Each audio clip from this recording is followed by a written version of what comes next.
Welcome to PM7 వార్తలు.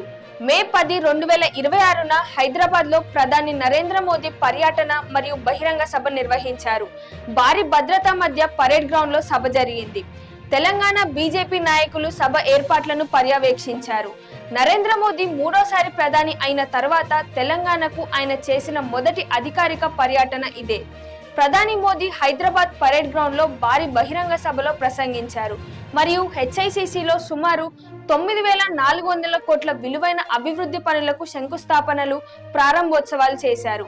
Congress, BRS పార్టీల పాలనపై విమర్శలు చేస్తూ తెలంగాణ అభివృద్ధికి బీజేపీ డబుల్ ఇంజన్ సర్కార్ అవసరమని ఆయన చెప్పారు. తెలంగాణ అభివృద్ధికి కేంద్ర ప్రభుత్వం పూర్తి సహకారం అందిస్తుందని, వికసిత్ తెలంగాణ ద్వారానే వికసిత్ భారత్ సాధ్యమవుతుందని ప్రధాని పేర్కొన్నారు. తెలంగాణ ప్రజలు కాంగ్రెస్, బీఆర్ఎస్ పార్టీల అవినీతి, కుటుంబ పాలనతో విసిగిపోయారని, ఆ రెండు పార్టీలు తెలంగాణను వంచాయని మోదీ విమర్శించారు. పశ్చిమ బెంగాల్లో ప్రజలు ఎలాగైతే బీజేపీకి మద్దతు ఇచ్చారో తెలంగాణలో కూడా అలాంటి మార్పు వస్తుందని ధీమా వ్యక్తం చేశారు.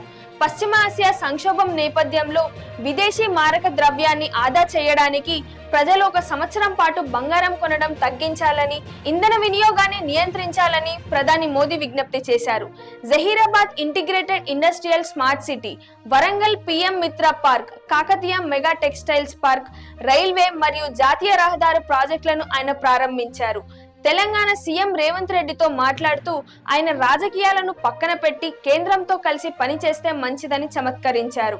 ప్రధాని మోదీ ఏపీ సీఎం చంద్రబాబు నాయుడు మరియు డిప్యూటీ సీఎం పవన్ కళ్యాణ్లను కూడా కలిశారు.